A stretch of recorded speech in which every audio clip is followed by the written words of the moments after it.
Okay, so we're live on Facebook, and I think the Zoom event will start momentarily. So we're basically good to go here. Alma will be switching the screen over. Here we go. Okay, welcome, folks. I'm glad you're beginning to tune in. We'll give people a moment or two to find us here, navigate their way through the web to join us.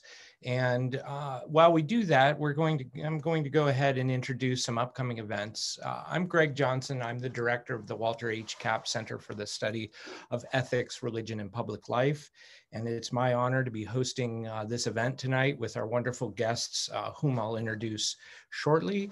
But we have a number of other events on the horizon, so let me tell you about those. So Alma, if I could have the first of those, please. So next week, an event that's wonderfully complementary of what we're doing today.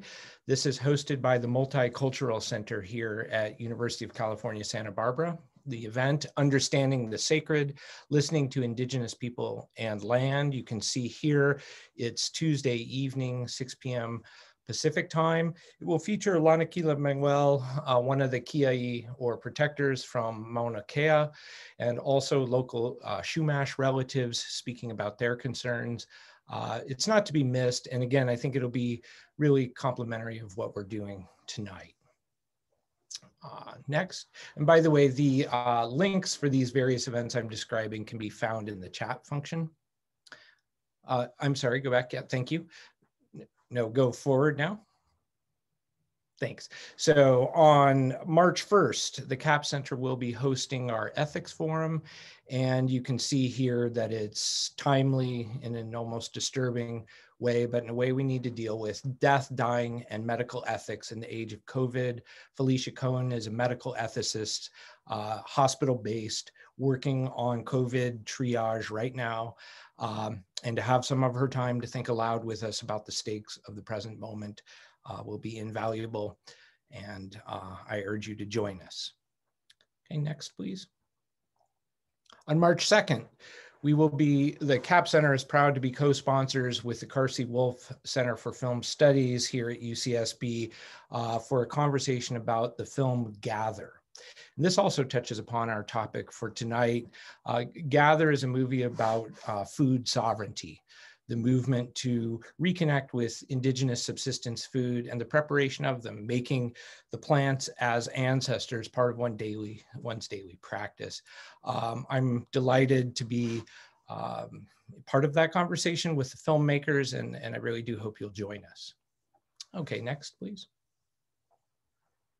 Last, but certainly not least, the last event in the Winter Symposium series, of which tonight's event is a part, we have Justice Gregory Bigler and Professor Kristen Carpenter joining us to speak about implementing the United Nations Declaration on the Rights of Indigenous Peoples. So with this conversation, we're going to broaden the frame to an international context, recognizing parallel, if not identical issues in other places for Indigenous peoples and how they are working with questions about land, religion, and so forth, not to be missed. In the spring, we'll have more symposium events in the topic of ethics and place. So stay tuned for those. We're just putting that together now. Okay. So welcome everybody again, and welcome to the Kapp Center. The Walter H. Kapp Center for the Study of Ethics, Religion, and Public Life was founded several decades ago in honor of Walter H. Kapp, a professor here at the University of California, Santa Barbara, and also a congressman. He had a capacious sense of the public sphere, a broad concern for peoples located in all kinds of spaces in the public sphere. And indeed, he was quite attentive to Indigenous peoples and places. That was part of his scholarship. It was part of his public work. And so in its honor, I'm honored as the current center director to be able to continue to host and facilitate conversations in the direction that inspired him. The symposium we're hosting this year, Ethics in Place, Indigenous Peoples and the Future of Democracy, of Principled Democracy, is really meant for us to think together about the crisis we're all experiencing by way of our democracy. We can't process it all at once, of course. The idea here is to take a piece at a time. And the piece here is the foundational, fundamental piece, the very land beneath our feet. Whose land is this? And how do we walk upon it? How do we understand it? And how do we own up to the fact of colonial settler histories and what is left of this land for Indigenous peoples who've been dispossessed of it, particularly when we talk about the ritual sphere, ceremonial life, their abilities to connect with ancestors, future generations, the spirits, visions, and so forth. How might our legal system facilitate that set of relationships and issues? These are the core issues I was hoping we would address throughout the year, and tonight's event takes us right to the heart of them. And we are so privileged to have our speakers, Suzan Harjo and Michael McNally, whom I'll introduce momentarily. First, I want to say a word about the staff here at the CAP Center who make these events possible. The Associate Director, Maeve DeVoy, does so much work to make this happen, as do our student assistants, Alma Mendoza and Madden Westland. So thank you all for doing this. Now for a land acknowledgement. Land acknowledgements have become fairly routine, thankfully, in university environments over the last few years. In an event like this, they anchor us to our purpose, it seems to me. It's a way for us to say, whose place is this? And why are we talking about it? And how do we take that conversation to the next level when we walk out of our doors, we say, aha, I see this place differently. It means differently to me now. This land where I sit at UCSB, this is the land of the Chumash peoples, the land and waters, the unceded lands and waters of the Chumash peoples who are still with us, who still cherish this land. But I simply want to honor that fact. I'm a newcomer here. I'm eager to learn more about their traditions and be part of the university conversation about how we can do better by them. Tonight's symposium, Protecting Sacred Land. Oak Flat, Bears Ears, Mauna Kea, San Francisco Peaks, Mount Shasta, the list goes on and on. Every state, every county, I'm sure, has a place of deep sacrality in it. How do we engage such places? How do we protect them? Michael McNally and Suzan Harjo are going to help us think about this. I'll introduce them in turn. How we will proceed here is that Suzan Harjo will speak first, followed by Michael McNally. They'll engage in some conversation. We invite you to join us through the Q&A function to ask questions, and we'll reserve the last portion of our time, the last 20 minutes to a half hour, to address your questions. And so that's how we'll proceed. So Professor Michael McNally, he's the John M. and Elizabeth W. Musser Professor of Religious Studies at Carleton College. He has a PhD from Harvard University, a reasonably sound institution for such things, I should say. There's a little thing there. He is absolutely a leading scholarly voice in the study of Indigenous traditions, religion, and law. He's published several books, including these, Honor the Elders, and just out, Defend the Sacred, Princeton University Press, Native American Religious Freedom Beyond the First Amendment. It's a lovely book. It does so much great work. And it also signals the direction Professor McNally's scholarship has been heading. That is, he's not satisfied to leave things at the level of theory, at the level of the ivory tower. Rather, he pushes himself and readers to engage in questions of law, not just in retrospect, what has happened, but thinking creatively about what might happen. I know of no other work in religious studies that pushes us so much in that direction into the public sphere. So honored to have read that book. He's also a recipient of many awards, familiar names like the Guggenheim, ACLS, NEH, Luce, and the Mellon. The list goes on. You can tell that he's highly accomplished.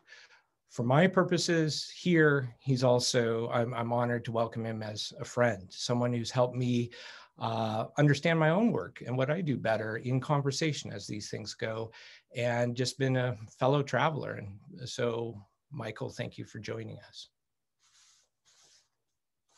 Suzan Harjo really requires no introduction, and no introduction will do her justice. She is Cheyenne and Holdogi Muskogee.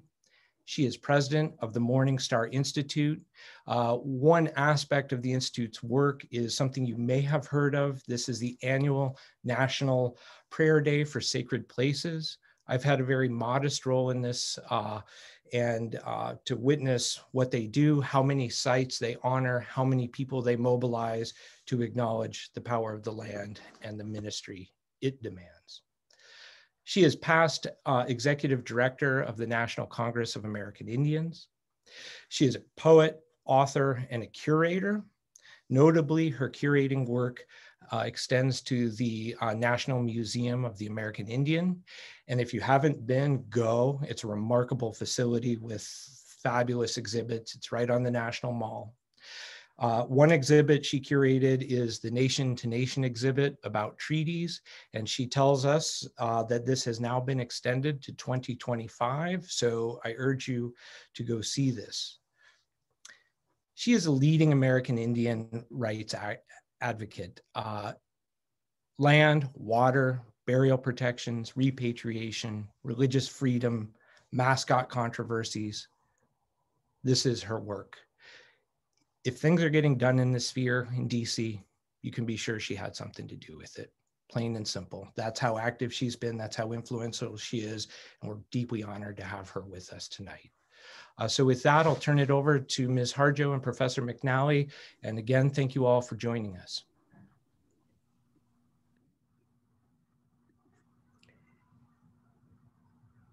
Those are lovely introductions, Gregory. Thank you very much. And thank you for inviting us here. And good evening to you, Michael McNally. I look forward to our conversation. As do you, and bear with me as I get the slideshow going here. Okay.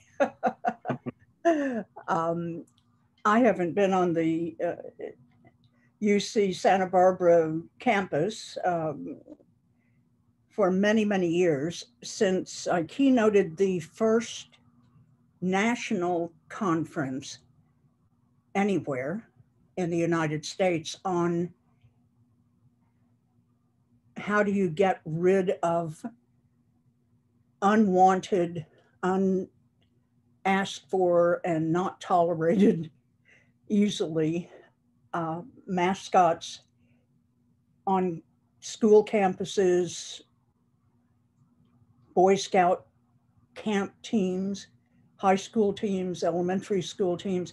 How do you just have an end to the entire sports machine ragging on Native people all the time with these stereotypes that are awful?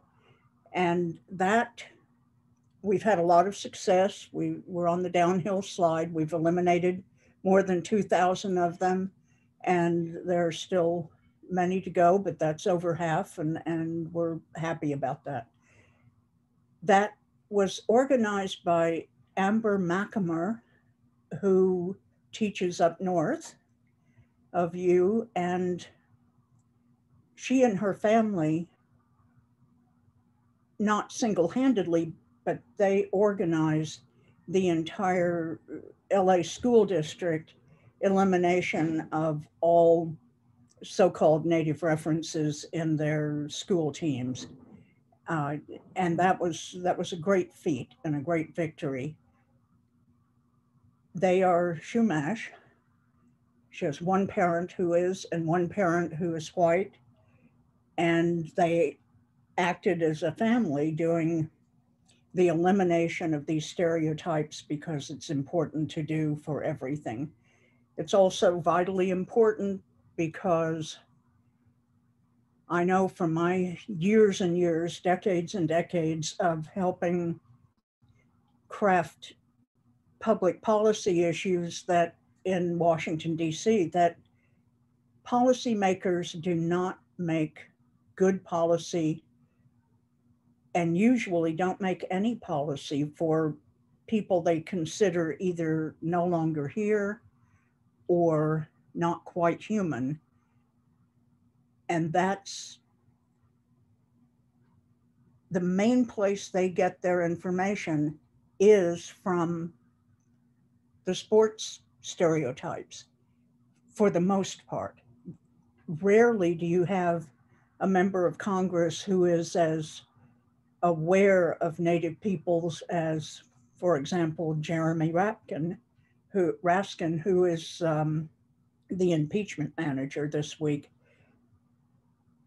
for the House, and is doing such a magnificent job laying out the facts and laying out the law and laying out the torture of January 6th, which truly is a day that none of us will forget who have ever had an association with any part of Washington, D.C., and official Washington or unofficial Washington, and consider this our important place. Many call it a sacred place.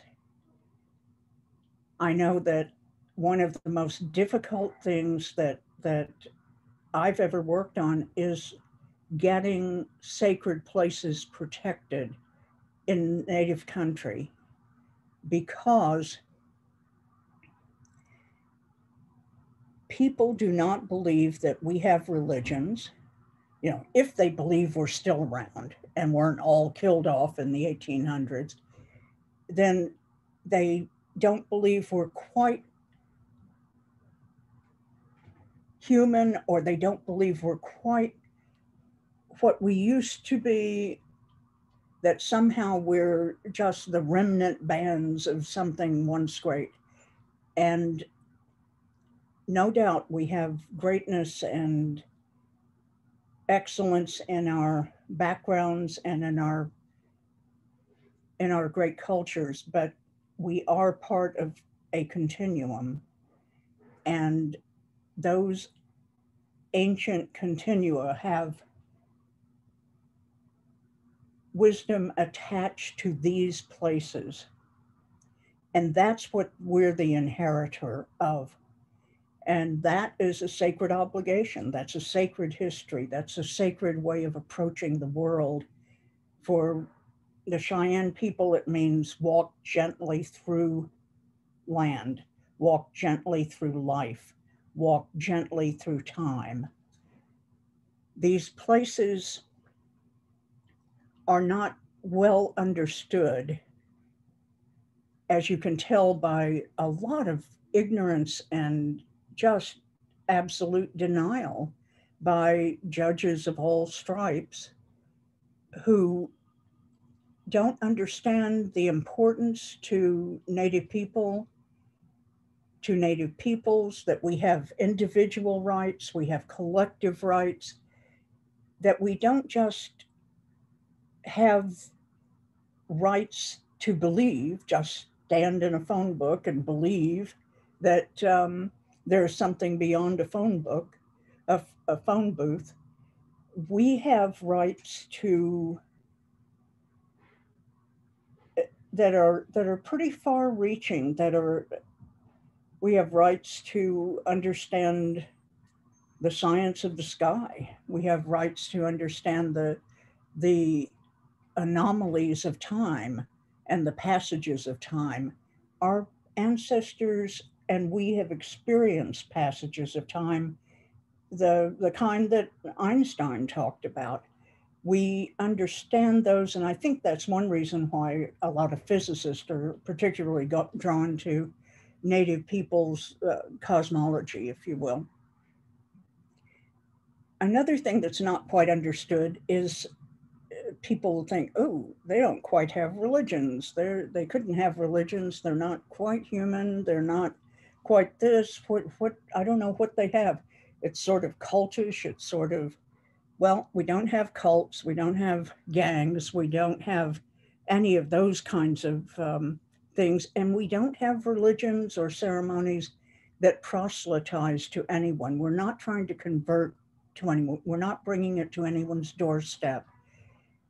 Actually, what we're asking for is privacy and for people to respect our sacred places, to understand that people do private things in the sacred places, that you can't vision quest if you have a motorcycle club meeting and revving their bikes in a nearby town, as in Bear Butte, probably the most sacred place to the Jista, the Cheyenne people. And I'm talking about the Sturgis bike ride, which this year was the super spreader of all super spreaders for COVID-19 and had over 300,000 bikes. In this little town that's a one-horse town and just a few diners and can barely support anything by itself. The bike ride gives them a lot of money, and every time they come to town, the water table at Bear Butte is lowered so that water doesn't reach the top of the mountain, small mountain, 4,500 feet.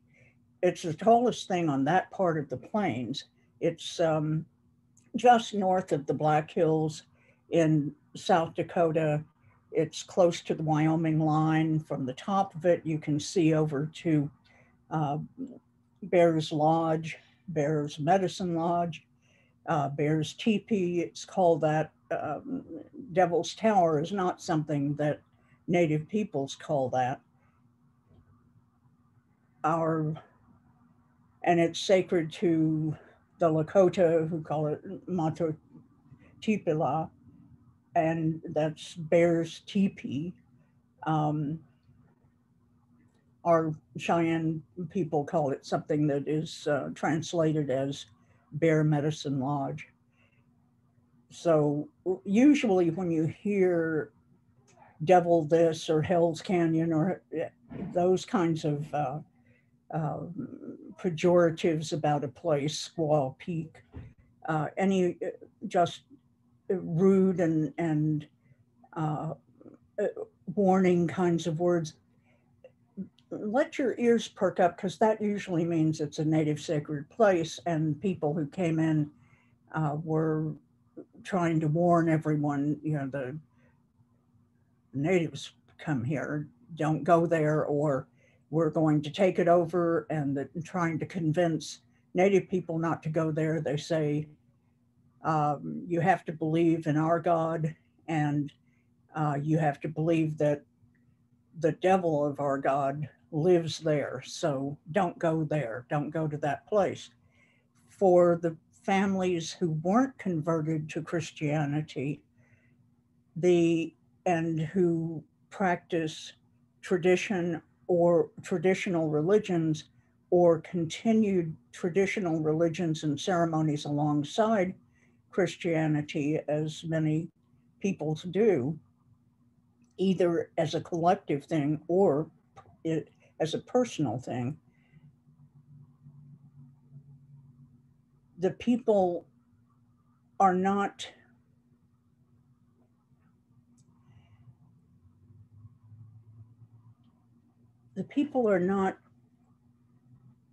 trying to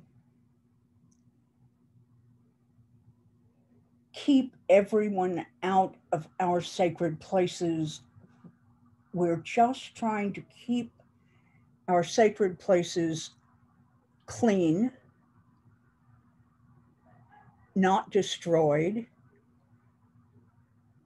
not have the water table lowered so that it doesn't get to the top of the mountain to water the medicine plants that are needed for not just the people who go there, but needed for the birds that stop there and the animals that stop there. They're needed.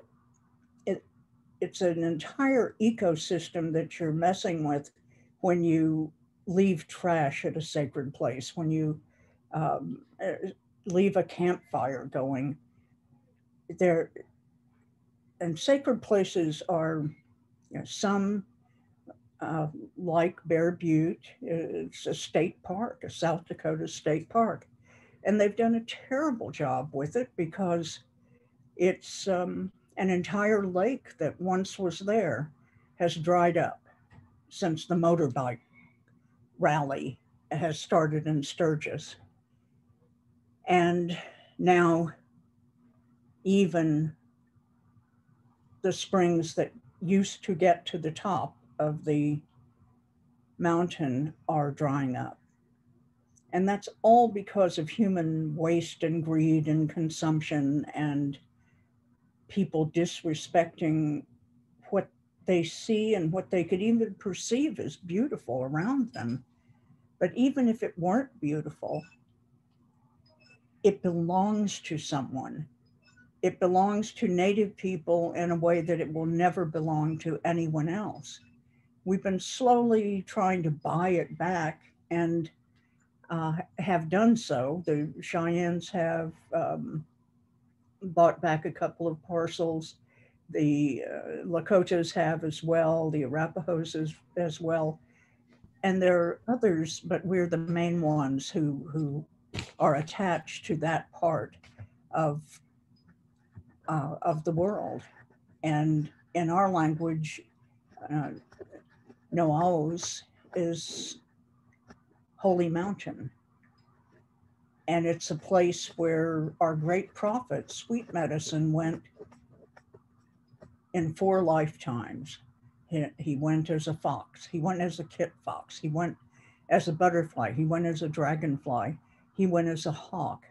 He had visions there as a man when he went there last, after finding medicines there that totally reordered Cheyenne society, totally reordered it.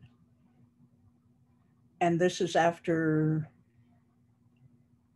a very long time and a very long journey from the beautiful land, which is roughly northeast United States now, southeast Canada, to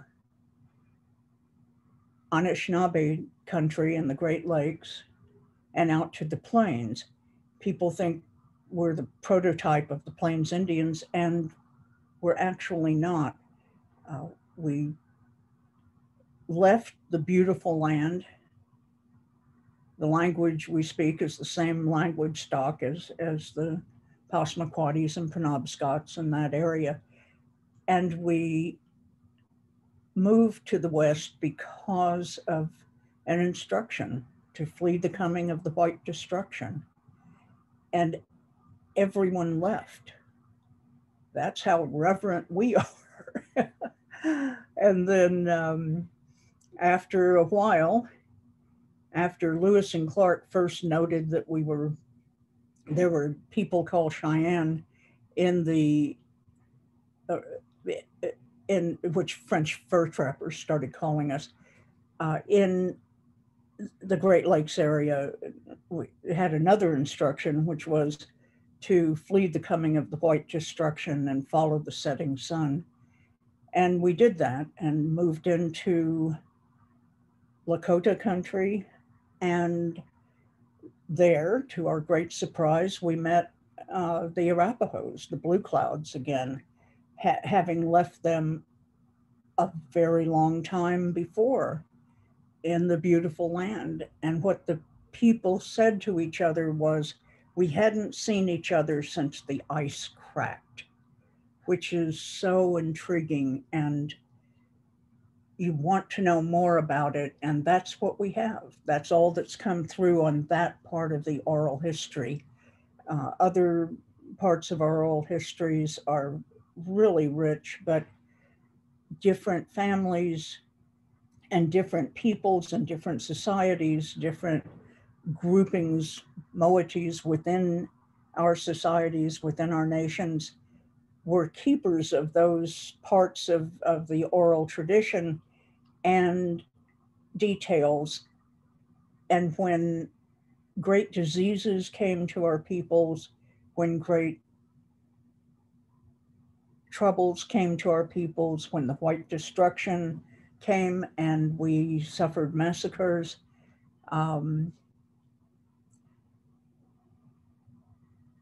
it didn't take people equally from each part of our peoples.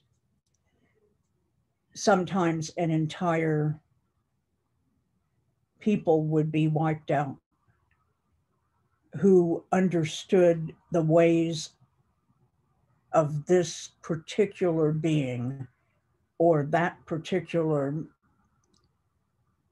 had an understanding of everything about an aspect of our ceremonies or our religions. So when you're murdered and massacred and dislocated and dispossessed, it is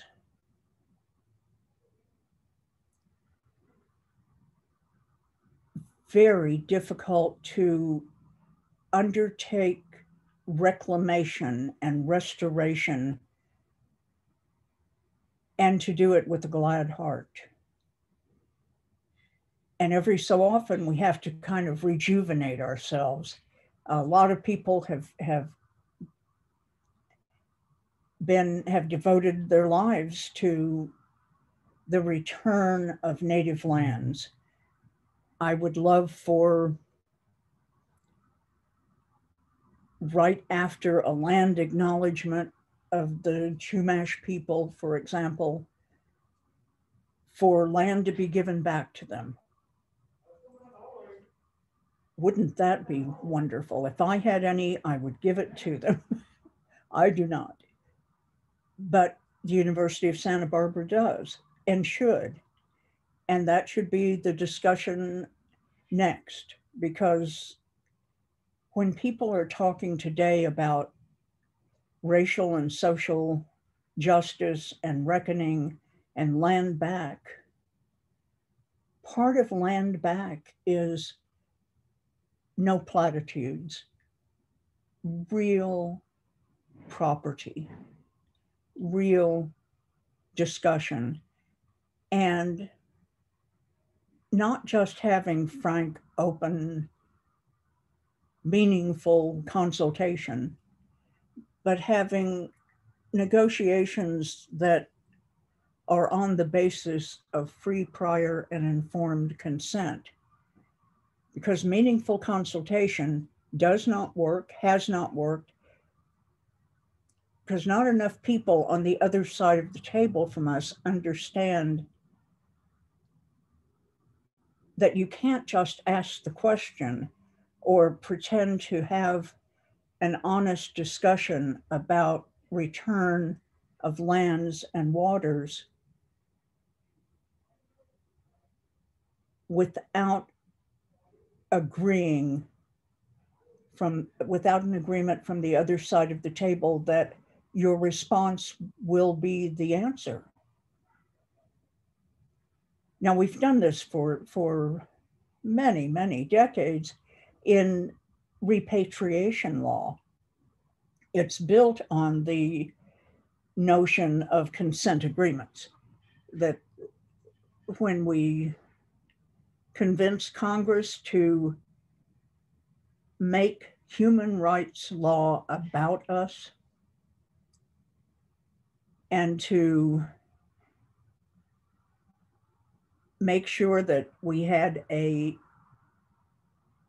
mandated place at the table, that we had a voice. You can't have a mandated place at the table. You can't have a voice without having what people on the other side of the table fear, which is a veto. Nonetheless, repatriations have gone on since 1989 under federal law, and since 1990 under federal law. They've actually, the first federal repatriation repatriations were done in 1978 and 1979 under the authority of the American Indian Religious Freedom Act. And there have been federal repatriations from time to time, even though it took us many, many years to get repatriation law, which was follow-on law to the American Indian Religious Freedom Act. But it was contemplated in that act, clearly covered in one of several of the whereases, and the Defense Department was the first to start giving land back. And so it can be done. It has been done for a long time. And under the repatriation laws, it is something that has to be done. So it's under that same set of ground rules that we really need to have grown-up, mature, nation-to-nation dealings about land back from those entities that have it.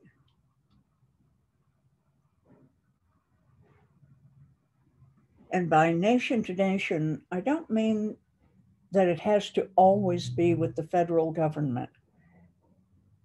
That's the relationship.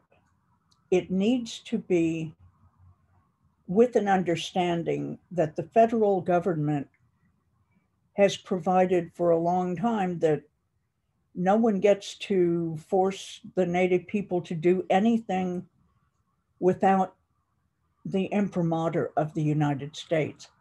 Yet from its early, and that's clear from the first act that ever was passed about Native peoples in 1790, the first of the Trade and Intercourse Acts.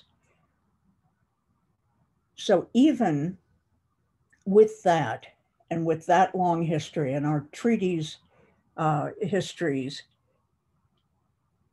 things got done that were really heinous to us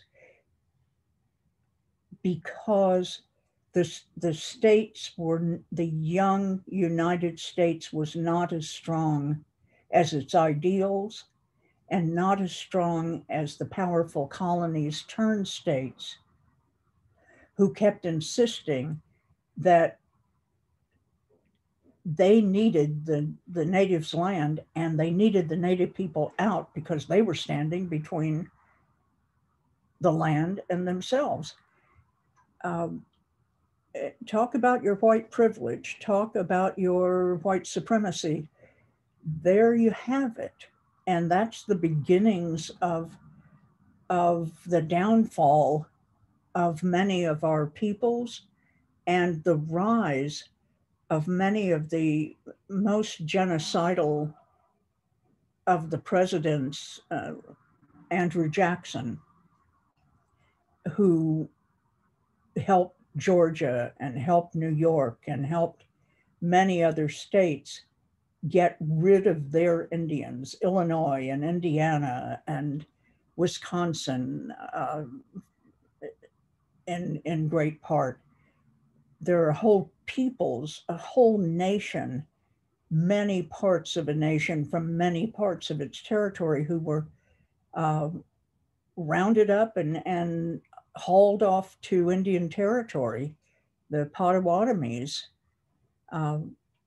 traveled on what they call the Trail of Death from 4 northern states, territories, and why? Because the encroachers on the land were jealous of the Native people and greedy for the native lands.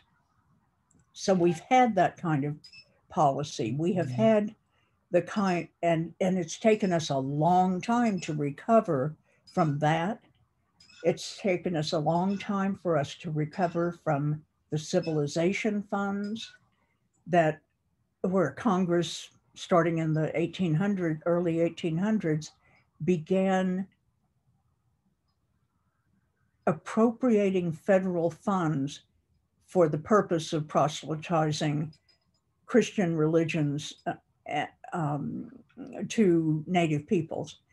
And literally, they were given religious franchises by the Bureau of Indian Affairs for particular Native peoples. And sometimes they were split up. So you might have the Quakers and the Mennonites proselytizing to the Cheyennes, which was always pretty comfortable because they believed in a lot of silent time, and so did the Cheyennes. So they didn't talk to each other very much and got along pretty good. And that was one kind of relationship.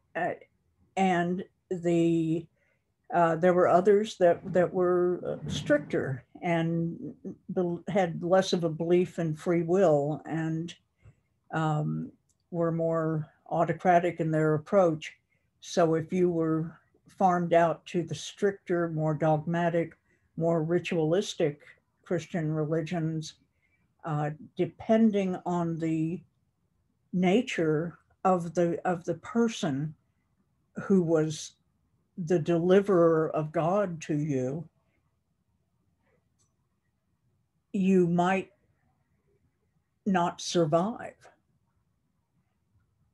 And this was coupled with something called the civilization regulations, which lasted for a half century, from the 1880s to the 1930s, and outlawed everything about Native peoples that made us Native peoples. That they provided for the deculturalization, detribalization of Native peoples, and then under that, along with that kind of thinking from the civilization period, they were taking the children from the parents and from the tribes and from the land and from all their traditions, getting them into faraway schools and stripping them of everything,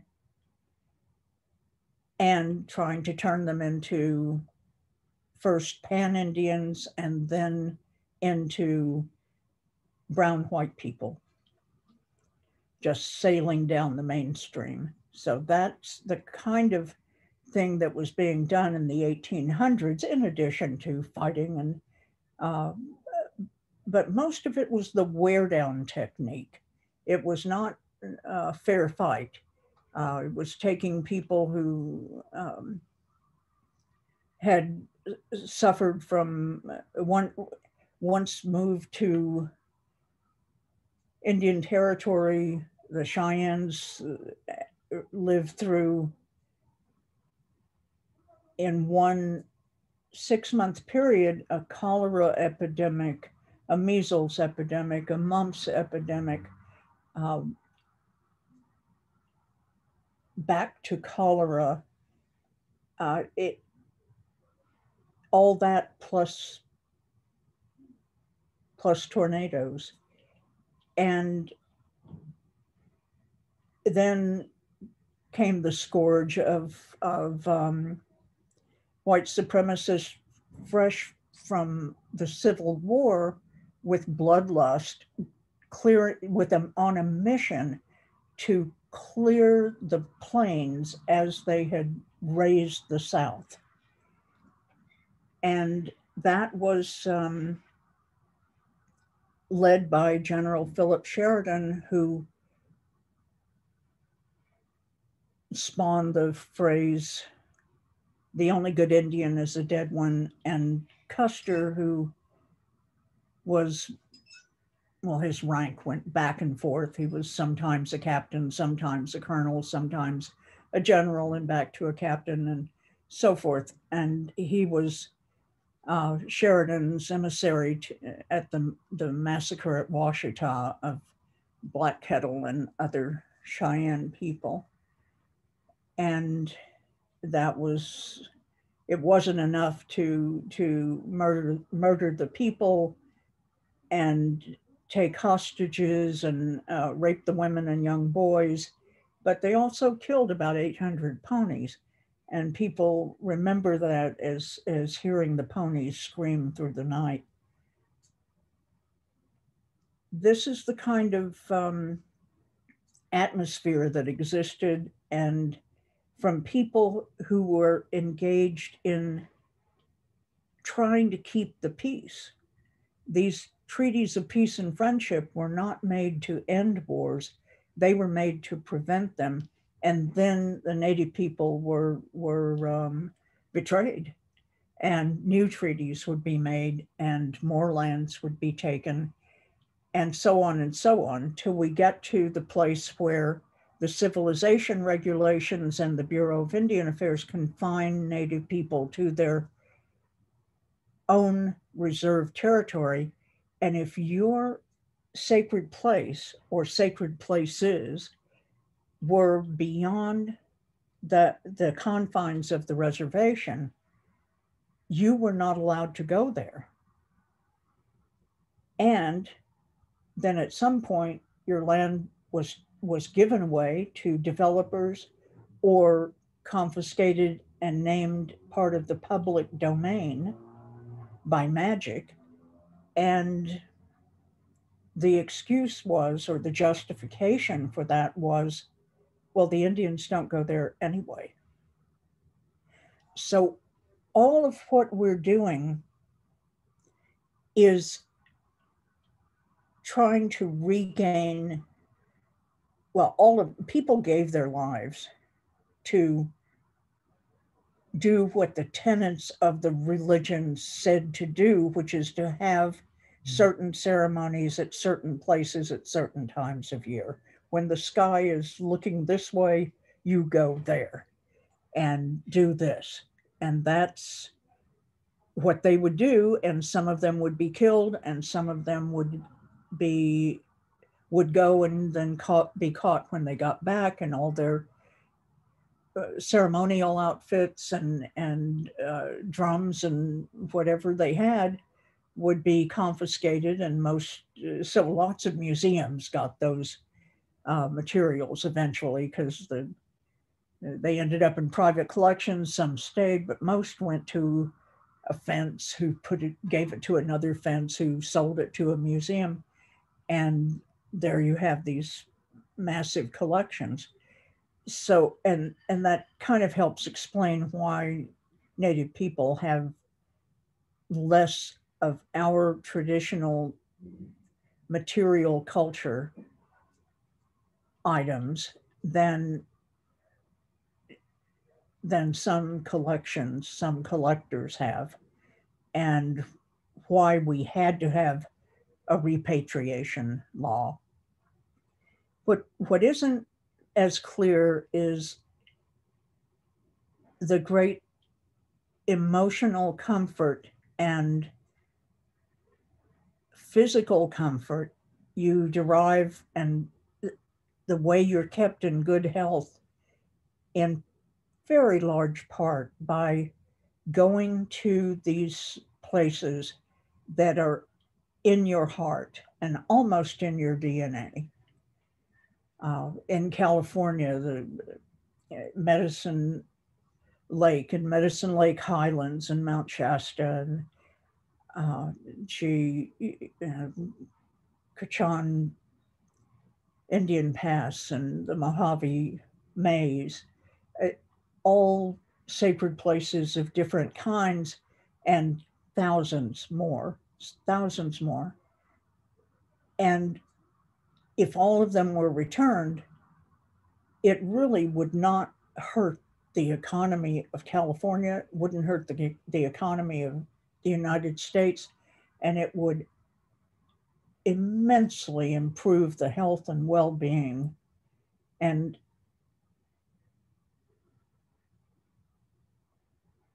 and view of the future that some of our younger generations have.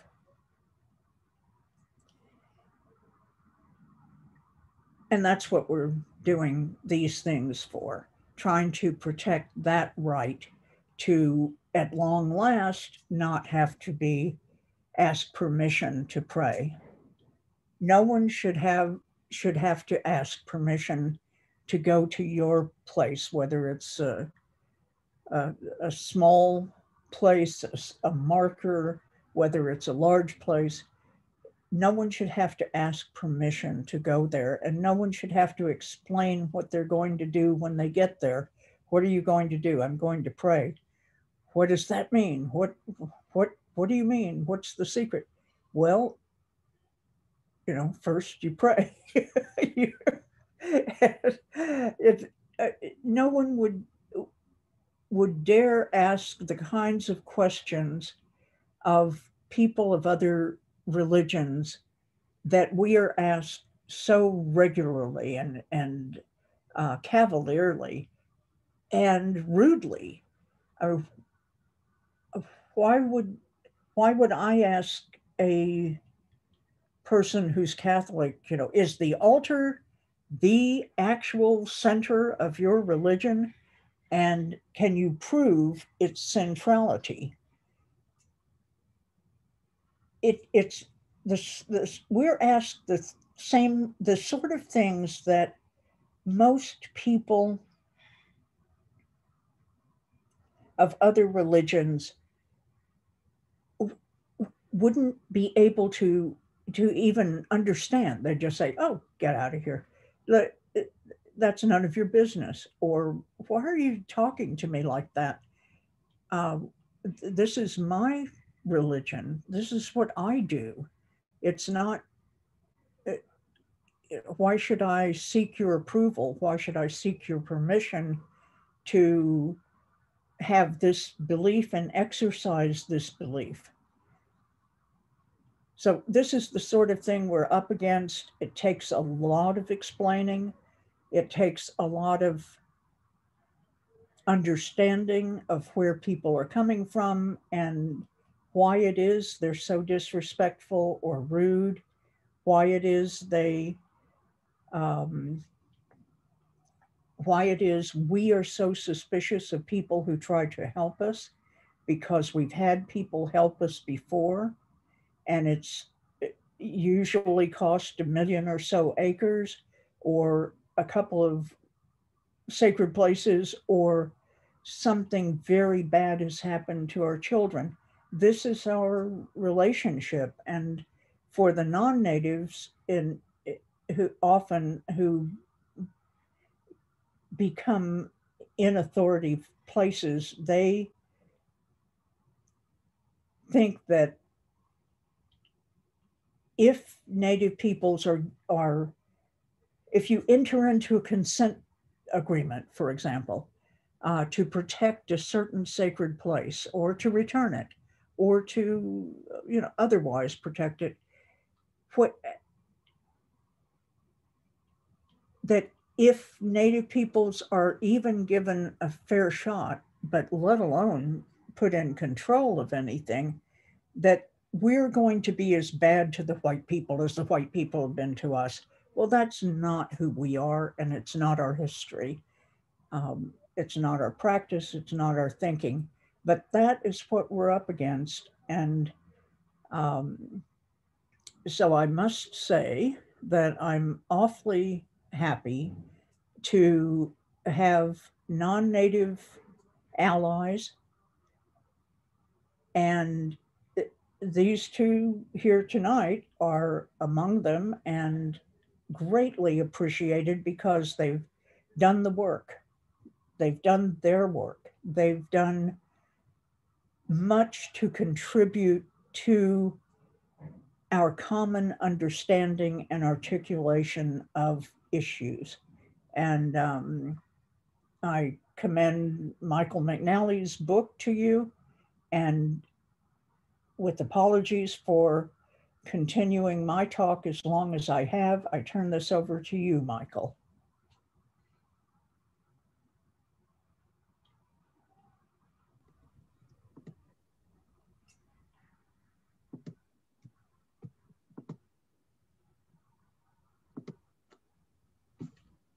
Greetings. Wow, thank you for your words. Suzanne, I don't think you took anything more than you should have. I'm so grateful. I think everybody has had an experience, those who don't know you yet, experience that I have, which is that I learned so much from you, and I feel like I can only, it's so rich and it's happening in real time, and some of it I retain and hopefully do something with, but so much of it is, I guess, just humbling to realize that the more I come to know from our intellectual friendship, the more I realize I don't know. I'd also like to thank my friend Greg Johnson and to the folks at the CAP Center for this, this opportunity, and thank all of you for your time here. I see my job really as attenuating some of the remarks that I thought I might make, in part because I don't want to stand in the way of some good conversation between all of you and Suzanne and all of us. But let me say a few things that I think can help perhaps enrich that conversation.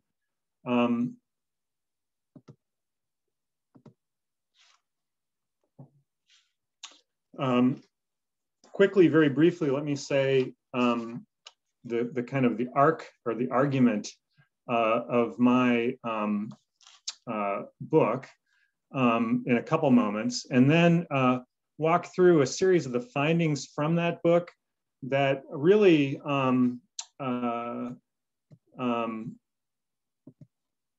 I think lay out a case for why sacred land protection, sacred place protection has had so few effective tools available in US law, and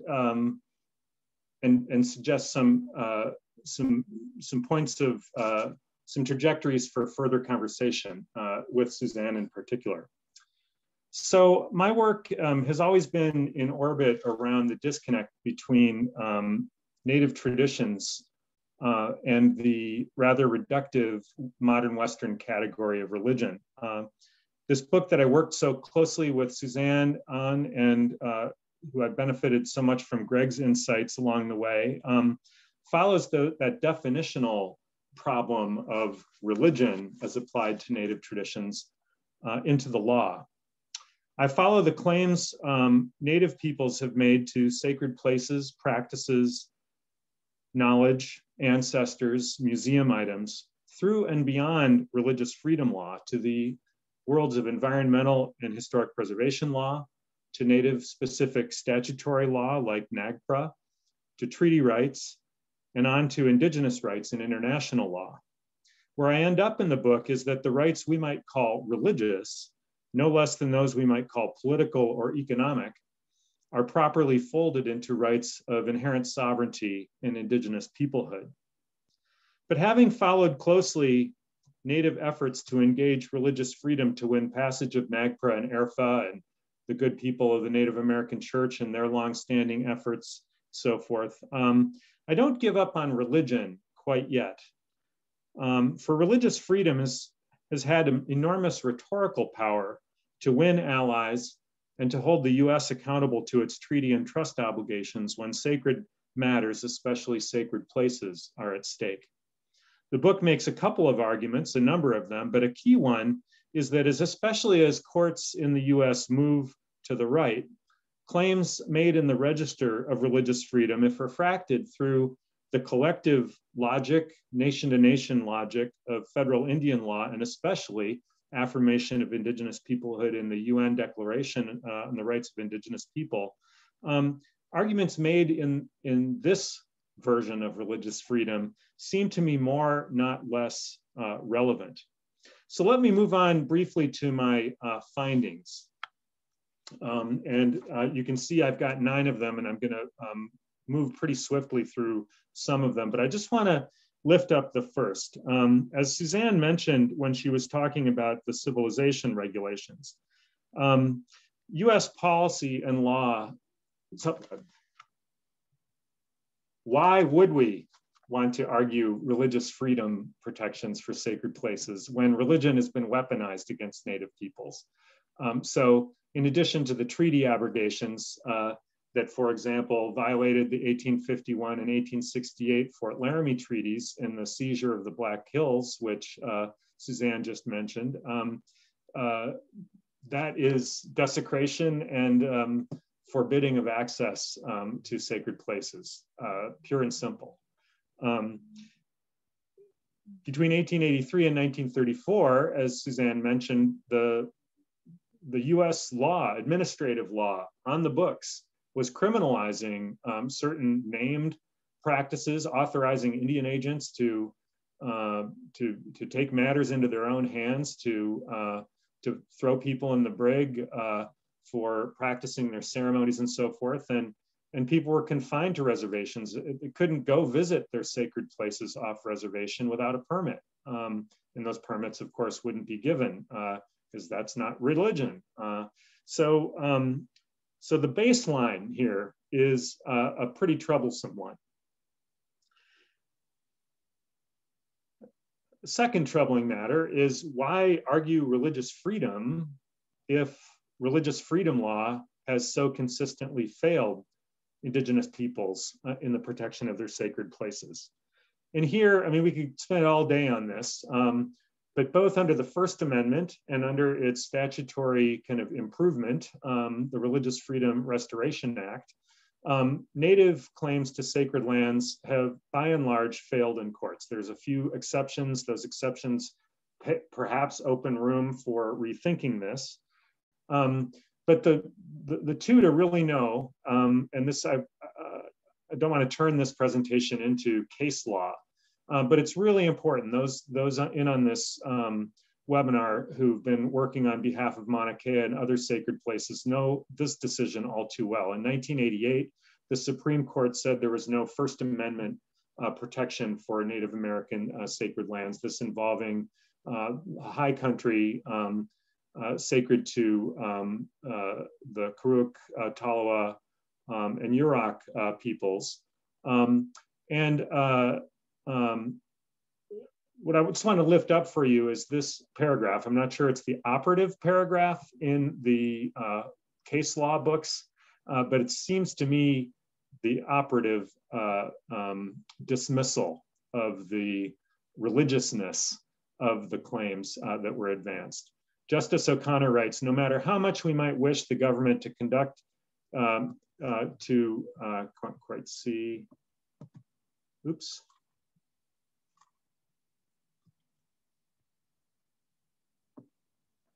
I have to move you on my screen in order to see everything. To conduct, no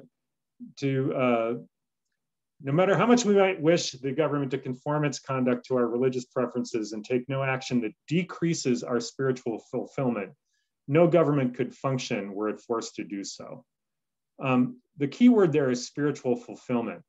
Keep that in mind as we look at the next case, which comes from the Ninth Circuit Court of Appeals in 2008, and this has been the precedent that was cited against the Standing Rock Dakota Access litigation in the second round of that, when a religious freedom claim was torpedoed, and also the Slockish case concerning road construction. This concerns the San Francisco Peaks, which was claimed as a violated sacred ground by 6 Native nations, the Dene Nation included. The issue, as some of you may know, was the Forest Service approval of a scheme to improve and develop recreational skiing on this highest of Arizona's mountains with the spraying of artificial snow made from treated sewage effluent from the city of Flagstaff.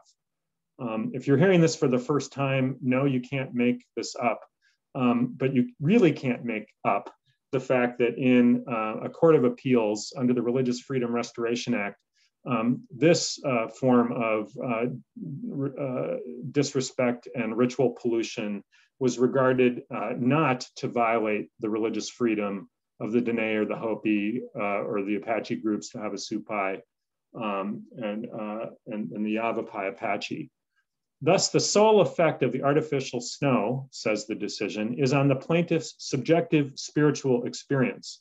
That is, the presence of the artificial snow on the peaks is offensive to the plaintiff's feelings about their religion and will decrease the spiritual fulfillment plaintiffs get from practicing their religion on the mountain. Nonetheless, a government action that decreases the spirituality, fervor, or satisfaction with which a believer practices his religion is not what Congress has labeled a substantial burden.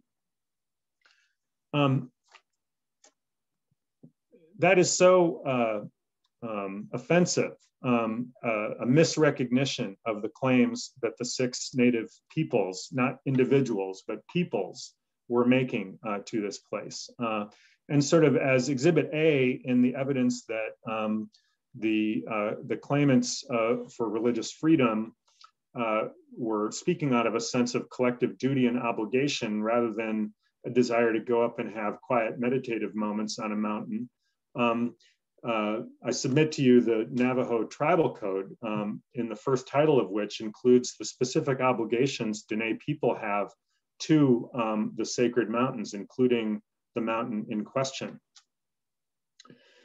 So religious free, we can talk more in our Q&A time, which I'm going to have to move even more quickly than I thought to get to. But it's useful and important, especially for those not wise to the legal hangups here, to realize that in the land of religious freedom, either under the First Amendment or under the Religious Freedom Restoration Act, which is the statute that the Supreme Court and Hobby Lobby and all these other decisions have been expanding religious freedom in other contexts. That Ling decision, or the Navajo Nation, the San Francisco Peaks decision, continues to be cited as the operative controlling precedent in claims that continue to be brought up. Now, there's some good developments that can sort of work against that, and some good law people working on that. A Harvard Law Review article coming out this spring that tries to rethink how this all goes down, a number of other important things. But for many Native peoples, this religious freedom law is bankrupt, right? So where has the action been? Some of you know very well that most of the action seems to be in what's called cultural resource law, environmental law, the National Environmental Protection Act, which is the source of the environmental review or the environmental impact statement process, or the National Historic Preservation Act, which the Section 106 process of which, like the NEPA, provides a number of procedural steps that equip supposedly all the stakeholders to be at the table, that require federal agencies before they take actions, permitting, approval, licensure, land conveyances, and so forth, to provide, to assess what the impacts on historical cultural properties would be, and on environmental impacts, and to be accountable for those. But nothing, as those of you know these acts, this law know well, nothing in this requires government agencies to actually do anything other than follow the process and come out at the other end and do what they will. It certainly creates delays and opportunities for public scrutiny of projects that might have been kind of squirreled away under the dark of night and so forth. But as we know from the No DAPL litigation, the Historic Preservation Act didn't work as a tool to stop the implementation of the pipeline. And the gains under the Environmental Protection Act have been amped up in the last year, but were pretty halting. And so oil has been flowing through that. So procedural protections have been super important. I'm not trying to dismiss that. But I think the 20,000-foot view that I have of this world is that it has become rather routine, and consultation happens without much substantive standards requiring it to be free, prior, and informed consent. And so what we're left with is a mixed bag, but mostly toothless law. I'm going to skip over those pieces here. Suzanne mentioned the American Indian Religious Freedom Act, which was passed in 1978, signed into law by President Carter.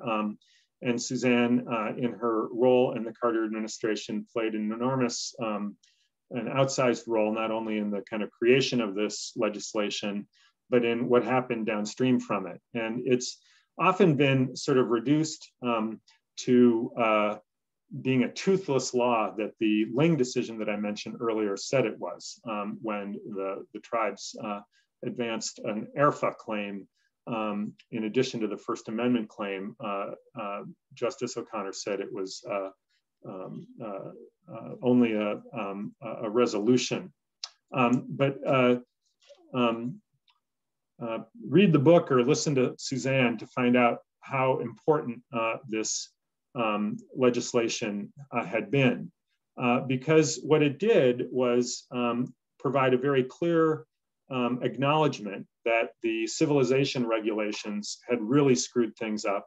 The US had screwed up there, and then inadvertently continues to screw up with respect to frustrating American Indian, Native American religious practice. And provides a very clear policy directive that you can see before you. The problem is that the law doesn't have a legal cause of action, which was going to be too costly, as I understand it, to gain the robust passage that it did in 1978. That had been the hope by the advocates, but that wasn't going to happen given the politics of the circumstance. So getting the clear policy statement to build other work on was the strategy, and it was a good one. And I encourage you to learn and read more of that. I'm going to kind of skip over items 5, 6, 7 quite quickly, just to say that there are a variety of administrative tools and statements. This is an executive order that President Clinton signed in 1996 that seems clear enough to support federal agencies thinking deeply about how their policies impact Native sacred places. But I think, as Suzanne might agree, this has not borne the fruit that one would hope.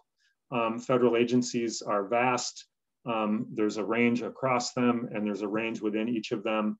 And this is, I think, endemic or emblematic of the other administrative tools in the quiver. The National Monument designation, which Bears Ears National Monument and a number of the other ones that Suzanne was speaking about, is an amazing tool, of course, but it can't be played as often, perhaps, as some of the other administrative cards. And then very specifically with administrative, where there's a will, there's a way.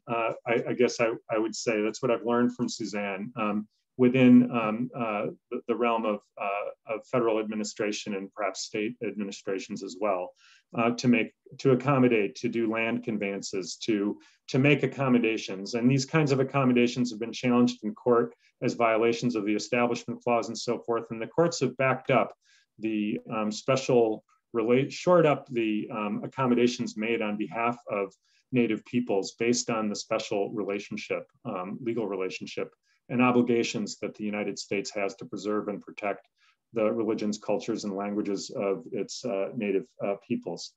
I wish we could spend a little bit more time talking about treaty rights as well, but if you want, you can hearken to Suzanne's voice here in this quote, where such monumental victories in court on treaty law, whether it's speaking about rights to off-reservation fishing, hunting, and gathering in the Pacific Northwest, in the line of the Bolt decision, and so forth. These are often read as simply treaty cases or land cases, or but they have much to do with what we might also call religion, spiritual relationships with land, with waters, and with the flora and fauna on those. So we could say more about that if you want. But the final thing I guess I wanted to say, and this kind of cues up for the next event sponsored by the CAP Center, is the real game-changing language of the UN Declaration on the Rights of Indigenous Peoples, which is not binding international law. There's ways that it can become actualized. The primary way is to become implemented in domestic US law and policy.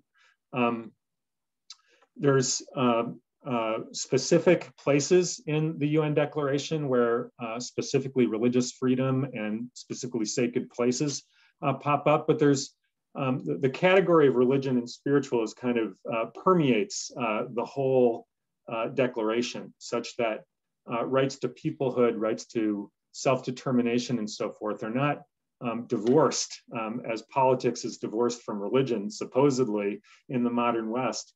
That part of land rights, for example, is the rights to continue spiritual relationships with land, as Article 25 makes clear.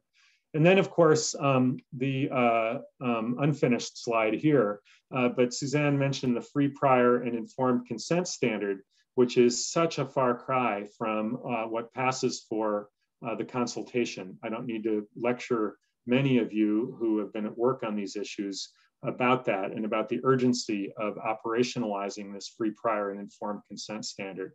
But I want to finish on this slide that, like Suzanne mentioned, the goal is not to sort of, the goal of many Native peoples is just to be able to continue their duties and obligations at sacred places and to sacred places without having to traipse out their religious knowledge in law or to make a showing that it's really religious and so forth and so on. So the work ahead is, there's a lot of work to do, but it's also a very exciting time, I think, to do that. Not simply because of changes in Washington, but maybe most especially because of the real the real consequences of the work at Standing Rock, at Mauna Kea, at Oak Flat. The urgency of defending sacred places is before the American people, perhaps like no time before. And maybe this is a moment to seize. So with that, I'll stop and we can move to a different mode of exchange.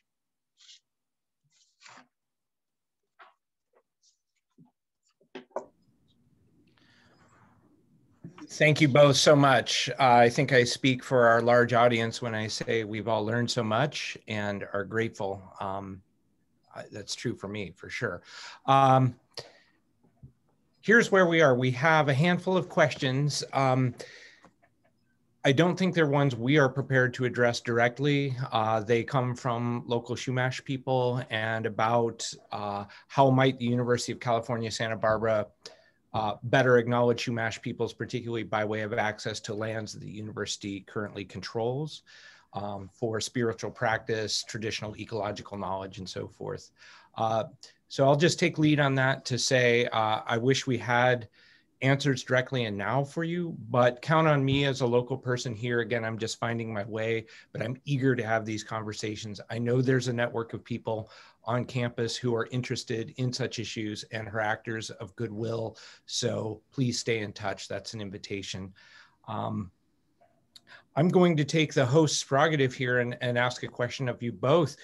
Give us some hope that this new administration points us in fresh directions, renewed directions. Of course, we have the Department of the Interior taking on possibly a different shape with Deb Haaland and others.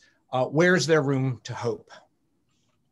Well, there's room to hope in the fact that they have already taken action that counters some of the devastating actions against Native peoples and sacred places that were taken by the prior administration.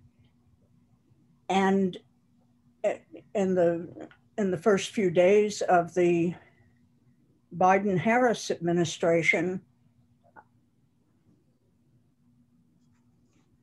yes, there's executive order was signed to take a hard look at that and decide what to do to counter it. It is in court, and so it's a little tricky there to the timing of it, and there is a pandemic, and there's been very little moving in the court case. But the nub of the court case is Congress has already stated its will that if you proclaim land and take land as a national monument under the Antiquities Act, that the subsequent president can't have a different notion and take it out of monumenthood, can take it out of protective status, and that the Congress, while it did not explicitly state this in FLPMA, the Federal Land Management Land Policy Act, the final House report did state very clearly that Congress retained the right to make any alterations to the initial proclamation. So the proclamation creating the Bears Ears National Monument, signed by President Obama, could not then be just written off or reduced by half by the next president and then turned around again by the next one. So the matter is in court, is in court, and the Biden-Harris administration is now on record with the President Biden executive order saying this is one that we're going to look at, and the XL pipeline that threatens so many sacred places is stopped. And I hope they will soon take that position on protecting the sacred places and the water of that entire region of South Dakota and North Dakota, and protecting the treaty rights and the human rights and the civil rights of all the peoples there who drink water, who need that water. It's a finite resource. So that has to be done, just a no dapple kind of executive order. And you can see what's coming. There's going to be some huge spill, and it will create a disaster, and then it will be a scramble to figure out how you clean that up. Well, here's the idea. Just don't let them pump any more hot oil underneath the water source. It's kind of crazy to do that. It's a really primitive way to think about what you can do underneath water when you know that no one can live on oil. You can only live on water. So you don't want to ruin the one that no one can do without. It's crazy thinking. So there's that kind of thing. And I have every confidence that the administration is going to be not just a breath of fresh air, but actions that will clear some of the stench of the past 4 years, which has been where Native peoples have been targeted, along with many peoples of color, along with women, along with people with disabilities, along with elderly people and children, and so on and so on. So good. There's a way of going forward with common understandings of decency and values that all people share, and let's do that. I noticed that one of these questions, if I can just kind of coattail on your question, is about the iwi kupuna in Hawaii. The only thing I say, the people are grappling with how do you get around state laws and how do you deal with this and that. No one has title to the iwi kupuna. No one has title to ancestors' remains. No one has that. How do they think they own them? No one can own ancestors. That is a crazy way of thinking. Another crazy way of thinking. If I went out and dug up someone's grandma, what I would be in prison, and rightly so. Rightly so. So here, I think the answer is kind of simple. Rather than playing by their rules, ask them to produce their written title.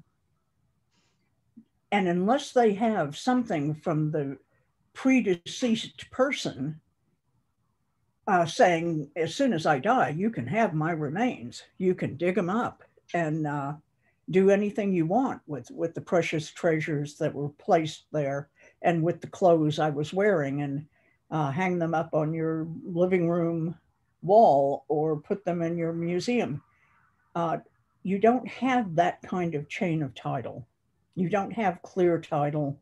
And the whole concept of owning human remains is grotesque and should be seen as something that just doesn't even compute in what should be a modern time.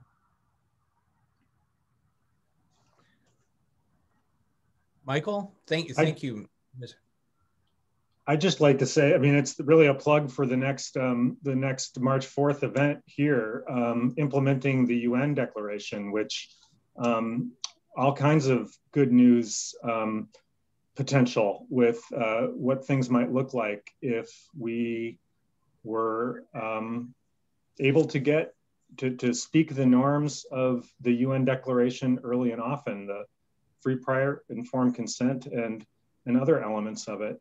The one other thing I just wanted to add, Suzanne mentioned the Bears Ears National Monument, and what some of you may not know, that was not just that President Obama's declaration set that aside, but it basically rubber stamped a plan that an intertribal coalition had put together for land that they consider ancestral lands, and for a kind of a co-management agreement. And Suzanne is a wealth of information of talking about the various options for getting co-management in the mix. So land back for sure, but where that is politically not possible, co-management. Or joint stewardship or other forms of protection. The goal is protecting. And if that's best protected through managing with a federal or state agency, then that's up to the people affected. That's the whole point, though. It's up to the people affected. And that takes us back to free, prior, and informed consent. And is it a veto? And if you dare to ask the question, then be strong enough to accept the answer. Mm-hmm. For repatriation, sometimes the answer was no. Most of the time, the answer has been yes, as far as studies or different kinds of agreements, especially those that that people may want to know something from human remains, or from, as especially some people in Alaska, Native peoples in Alaska have wanted to know, that others in the lower 48 or in Hawaii may not want to know that kind of thing. I asked the Secretary of the Interior for the first 4 years when we were negotiating in the early 80s on Secretary of the Smithsonian, I think I said Interior, of the Smithsonian, Bob Adams, when we were negotiating on what would become the Smithsonian Repatriation Agreement and the National Museum of the American Indian. I kept asking, what studies are you doing? What studies are all these people? Why do you need 14,500 sets of human remains and 4,500 skulls from the Indian crania study of the United States Army Surgeon General? Why?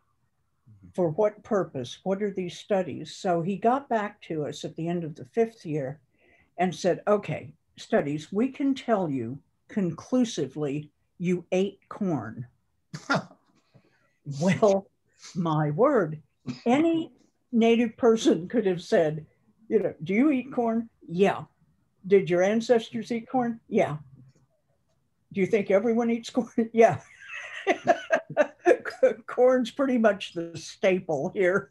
And some people have it in their very religions, the 4 gifts, the 3 sisters, corn, beans, and squash. So yes, there are studies, and then there are studies, and there are things that people are willing to do, and there are things that people are not willing to do. But the whole point is respect is respect. And if you respect a process, you have to respect the answer that comes from the people who are most personally involved, the people who have the responsibility to those particular ancestors or those particular sacred items. And what we did in repatriation was to remove the issue from property rights to human rights, and it became an entirely different discussion. And that's what's needed with respect to sacred place protection, is everyone needs to understand it's about responsibility and exercise of our part of the cultural continuum. And when we're called ancient peoples, it has meaning, and it really is something that's important for us, but it's also important for everyone else. It means something that the irrigation systems of our ancestors are still serving the peoples of this hemisphere today. That means something, that the practices, that all the foods that our peoples cultivated still feed the world. They didn't just spring up naturally beside us, who were rooted in the land and grew out of it. That's not how the Western Hemisphere was made. It took a lot of science. It took a lot of getting it right and getting it wrong. And that's the part of the wisdom of ancient cultures, is you have centuries and centuries to get something right.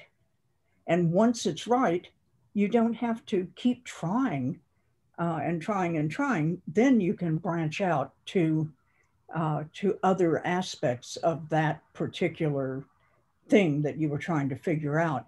So we've gotten a lot of things right in our places, and we know them. And I think that when everyone starts fighting over food and fighting over water, that we may be the last respite and the last people to have the very answer that everyone's looking for. Right. No, that rings true in so many ways. Well, I have to say, by way of the closing part of this conversation, I think we're all relieved to know that you think there are better days ahead, Ms. Harjo and Professor McNally. I think it's manifestly obvious in some sense that the tide has shifted, but just how and with what traction, that remains to be seen. I do think that pointing to the United Nations Declaration is huge. I think the goodwill of actors in all different jurisdictions, not just the federal branch, this is going to be critical in the cases I'm familiar with. So I'm just heartened. I think we've all learned so much. Out of respect for everyone's time, I'm going to call things to an end here. But I just want to thank our audience and our donors, and most of all, you, Ms. Harjo, and you, Professor McNally. This has been a gift to us, and thank you. And everybody have a good night, I hope. Nice. Thank you. Okay. Good night. Good night. Be safe. Thank you.